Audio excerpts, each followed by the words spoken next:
বাহিৰে যদি ঈশ্বৰ আছে। গতিকে ভগৱন্ত বুলি ভকতক মান্যতা আৰু সন্মান জনাব লাগিব, প্ৰভেদ ৰাখিব নালাগিব। দুইটা বিষয়ে আপুনি যদি ভগৱন্তৰ কথা নাজানি আপোনালোকৰ ঘৰলৈ অহা ভকত এজনৰ কথাও যদি আলোচনা কৰে তাতো কৃপা পায় বুলি আমাক সিদ্ধান্ত দিছে। গতিকে বিষ্ণু বৈষ্ণৱৰ মাজত কোনো পাৰ্থক্য নাই। এতেকে শুনিব আমি ভকতৰ চৰিত্ৰ, আৰু সেইকাৰণে আমি ভগৱন্তৰ লগতে ভকতৰ চৰিত্ৰও শুনিবলৈ আগবাঢ়িছোঁ। এহিকে তাৰিবে আবে দুৰ্ঘূৰ কলিত, এই ভয়াৱহ ঘূৰ কলিযুগৰ পৰা ভকত ভগৱন্তৰ দুইটা বিষয়ে আমাক উদ্ধাৰ কৰাব। দেৱৰ দুৰ্লভ সুখ মুনি মহাভা, যিজন মহামুনি সুখদেৱক দেৱতায়ো লগ নেপায়, কিমতে পায়ন্ত পৰীক্ষিতে তাংগলা। কিহৰ কাৰণে পৰীক্ষিত ৰজাই লগ পালে প্ৰশ্ন কৰিছে। আচলতে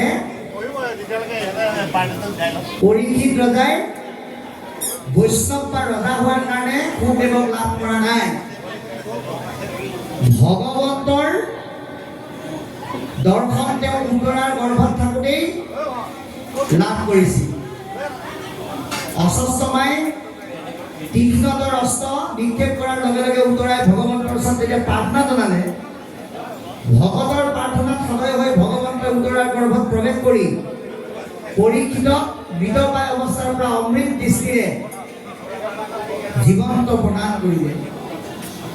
সেই দৰ্শনৰ দ্বাৰাই তেওঁ সুখদেৱৰ দৰে মহাভকতক লাভ কৰাৰ আশী ভগৱন্তৰ পৰা লাভ কৰিছে। সেইকাৰণে মই আপোনালোকক আহ্বান জনাওঁ যে বিবাহ পাশত আবদ্ধ হৈ এটি সন্তান গৰ্ভস্থ কৰি জন্ম দিলে মাক দেউতাকৰ দায়িত্ব আৰু কৰ্তব্য শেষ হৈ নাযায়।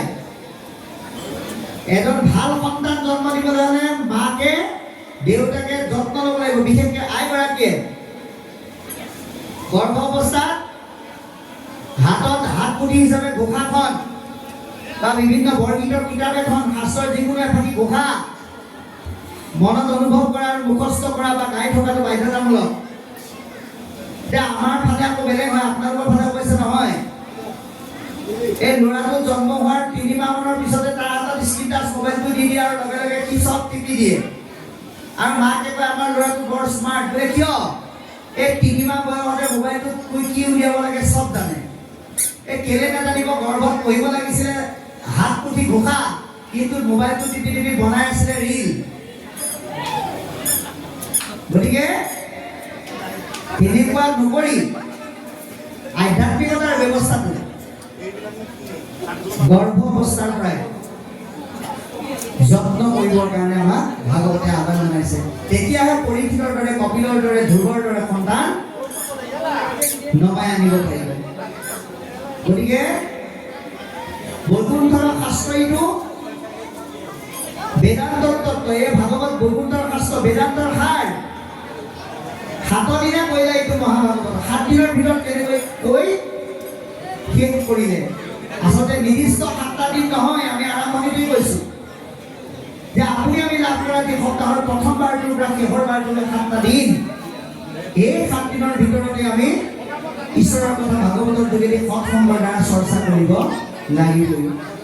যিহেতু ৰাজা গৰাকী দংশিলে তক্ষকে, কি কাৰণত পৰীক্ষিত ৰজাক তক্ষকে দংশন কৰিলে? পাইলা গতি ভাগৱতৰ শ্ৰৱণ মাত্ৰকে। আৰু তেওঁ ভাগৱত শুনি কেনেকৈ গতি পালে এই বিষয়ে প্ৰশ্ন কৰিছে। অকল পৰীক্ষিত ৰজাকে তক্ষকে দংশন কৰা নাই, আপোনাক আমাক খুলিবৰ কাৰণেও এডাল সাপ লৈ আছে। কি সৰ্প? মৃত্যুৰূপী কাল সৰ্প। যিদিনাই খুন মাৰিব সেইদিনাই মৃত্যু। গতিকে এই সৰ্বৰ যন্ত্ৰণা লাঘৱ কৰাৰ একমাত্ৰ উপায় হৈছে হৰি ভক্তি। আৰু সেইকাৰণে কৈছে যে বৈষ্ণৱৰ নিতান্ত শুনিবাক ইচ্ছা আছে, বৈষ্ণৱৰ বিষয়ে শুনিবলৈ আমাৰ বৰ মন আছে। পঢ়িও শুদ্ধ আনৰ কথা শুনক আছে। আৰু যদি কিবা কথা আছে তেতিয়া পিছে পৰেও শুনিম। হেন পুৰি খুটে বিনা অন্ত অৱন এই কথা শুনি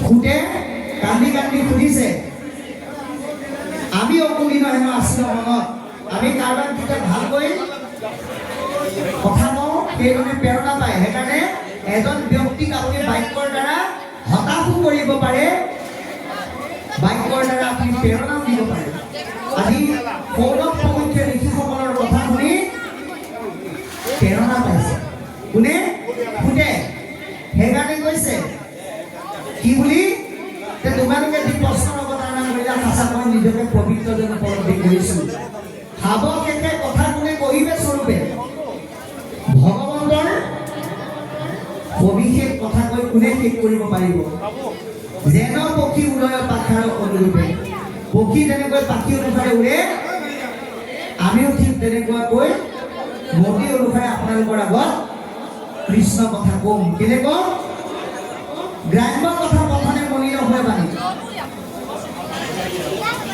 আমি যিমানে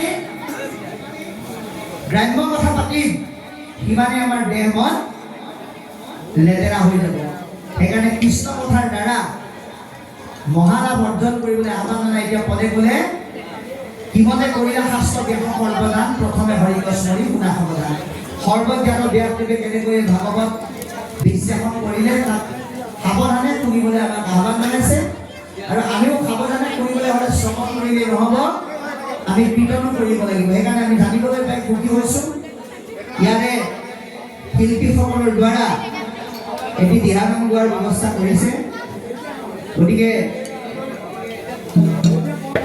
আমি কিছু সময় পাঠ যোৱাৰ পিছতে নামভাগীৰ মাজলৈ সোমাই যাম কৃষ্ণ নাৰদৰ আগমন দিনে কপূৰ্বত পৰা হৰ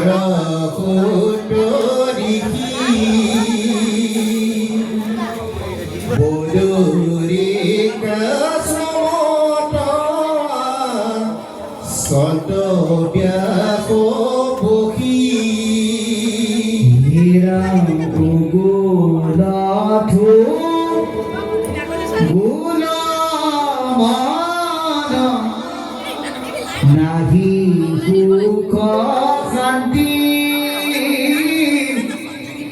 নপাতৌ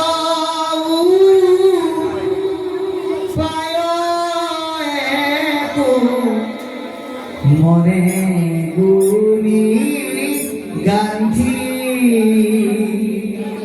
ব্ৰহ্ম জ্ঞান চিন্তত